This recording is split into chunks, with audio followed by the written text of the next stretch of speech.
Takže dobrý den, dámy a pánové, já vás vítám u nového videa a v tomhle videu budeme hrát Minecraft. Jo, naprosto normální Minecraft, ale bude v tom jeden malý háček a to, že nás to bude každých 5 minut teleportovat na naprosto random místo. Tenhle díl bude opravdu zajímavý a jestli byste teda chtěli pokračování, tak určitě napište, dejte like a odběr a my to nemusíme prodlužovat a můžeme jít rovnou na to.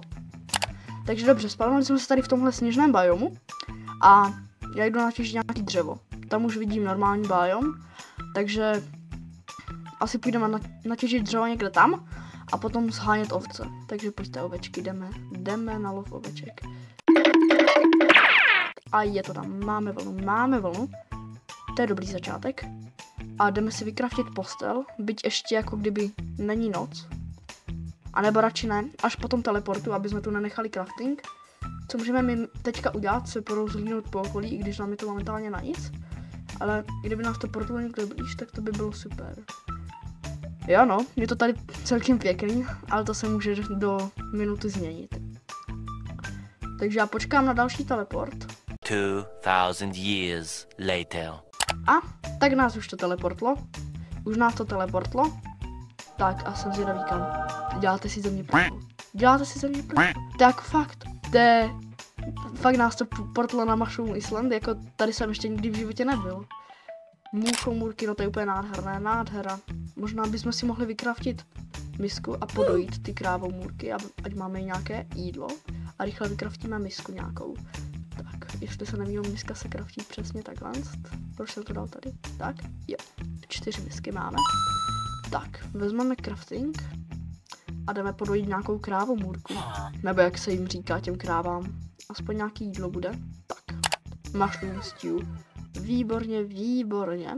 Tak je to zničený nether portál, to je ještě lepší, ruined portál, já jako nevím, to není špatný port. Takže jdeme vybrat čestku, snad nás to neportne. Pojď. Golden karotky, super, golden mrkve, tak, železo. To si určitě vezmeme. A lopatu s mendingem, zlatá lopata s mendingem, tak to se i vyplatí. Budeme čekat na nějaký příhodnější port, až nás to teda portne, tak se ozvu. Takže dámy a pánové, už nás to teda teleportuje, už jsme na sklonku večera a teleportuje nás to tady, já rychle pokládám postel a spím. A je to tady, první noc jsme přežili oficiálně a jsme zase v nějakým břízovým lesíku, ještě nám to dává tady efekty z toho teleportu. Děláte si srandu. Tady jsou ty podmořské ruiny. No, já to asi půjdu prozkoumat. Neruším za nic, jestli tam nechcípnu. To můžou být totiž dobrý jako věci. I když jako měl bych si dělat možná ještě dveře, že jo? Já půjdu ještě nad hodinu. Už je tady ten zad. Už je tady. Rychle na pevninu, ať nás si nezabijou. Takže tam asi teďka nepůjdeme, protože se mi to zaprvé strašně laguje. Však jste viděli ten díl s tím setupem, to není nějaký světoborný počítač, ale jako pro ty, kterým to prostě stačí, tak to jde. Asi jdu dojíst a můžeme jít natěžit nějaký kámen. Bum. Uhlí, co to tady vidím? To si určitě vezmu. A zase se budeme zdržovat, že jo, těžbou uhlí. 2000 years later. Ale jinak si myslím, že ten předchozí teleport, to bylo jako mega OP. Jako jen tak se prostě dostat na Mushroom Island, to se jen tak neví. A tenhle teleport doufám, že nebude taky úplně nějaký hrůzostrašný. No, ještě, že to není v kejvce, ale nevím, jestli tady tohle je teda o moc lepší než kejvka. Jestli tohle je ostrov. A tak není to ostrov. Co my každopádně můžeme udělat, je možná najít nějaké mineshafty, protože tady v té mese se to bude jako hodně spawnovat, nebo si myslím. Tady byl štěpásovec, tady. To je krásný mob. A tam je ještě poušť. Počkej, to není pyramida. Možná by se mohli jít hledat pyramidu, nebo ty mineshafty. Nevím, co to bude popravdě dřív. Tak ale my jdeme teďka do té pouště každopádně. Případně, kdybychom viděli někde tady v té mese nějaký mineshaft, tak určitě tam zajdeme. A to není pyramida, to je nějaký random levitující písek. Takže jdeme se tady asi procházet po okolí, případně se můžeme podívat na tu... Tam je nějaká jeskyně, tam bych možná zašel. Tam. na tu horu, jestli vidíte tam tu jeskyni. A jestli by tam nebyly náhodou mineshafty, že jo? Protože tady se spawnují celkem často. Já se ještě teda dojím, mě strašně ubývá ten hunger. No, už nám to nestačí. Tak si vytáhneme tady na lištu nějakou mushroomstiu. Ještě v tom portálu, jo, tam byly ty zlaté mrkve, to bylo celkem super. Takže máme zlaté mrkve, to je super. Ale mohli jsme, jak to tak vidím, mohli jsme si udělat i víc těch misek a víc podojit těch kráv, protože máme jenom 4, že jo? Mushroom stew. Takže teďka doskáču tady nahoru. Ještě se to přestane lagovat. A nevím, když bychom se portli zase k tomu nether portálu, že bychom šli do netheru. Nevím, jestli nás to popravdě může portnout i do netheru. No, tak jsem si ten mod nestudoval. A budeme už u té caveky. Tady něco... A je tam skeleton. To nevím, jestli tam můžeme jít ho pofajtit. Tak při nejhorším můžeme, teda jako umřeme. Co se může stát horšího. A je tam ještě něco třeba. Zombík. Jasně. Vidím vás tam.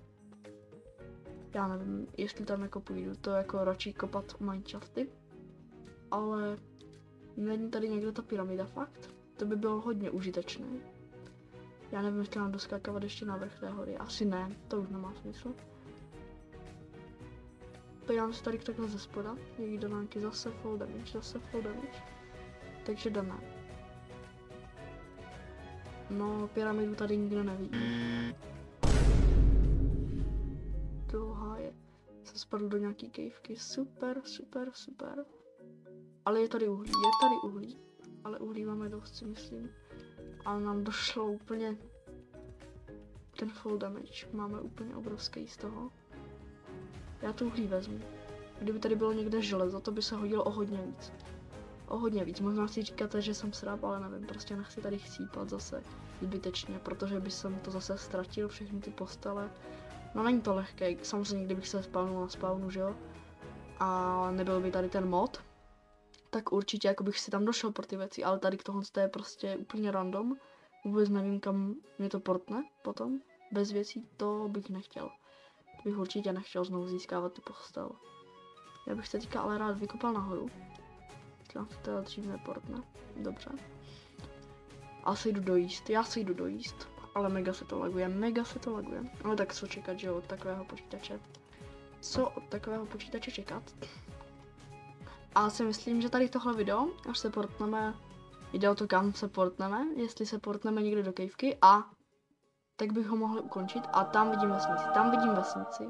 Takže já už bych řekl, že až nás to teda portne, tak se s váma rozloučím. A co tam je? To je Jungle Temple? Ne, to je strom. Já už, že je to cobblestone. Ale můžeme si vzít seno, jako na jídlo. A tak si ho nevezmeme, ale já jsem to věděl, že nás to někdy portne. Já si myslím, že až nás to teda takhle, až přistaneme někde na zemi s dovolením, jestli teda nepřistaneme úplně někde v cavese. A tak dobře, tak přistali jsme na zemi. Někde na zemi. A to vypadá celkem pěkně, já se vyspím a ještě počkám na noc. A ještě jednou opakuju, jestli byste chtěli teda pokračování, určitě mi napište na Instagram. Takže já si tady položím postel a vyspinkám se. A pojď, spinkej. A pak už se s váma asi teda rozloučím. Takže tohle je pro tohle video všechno. Doufám, že se vám teda líbilo. Dejte určitě odběr a like. Jak jsem říkal na začátku.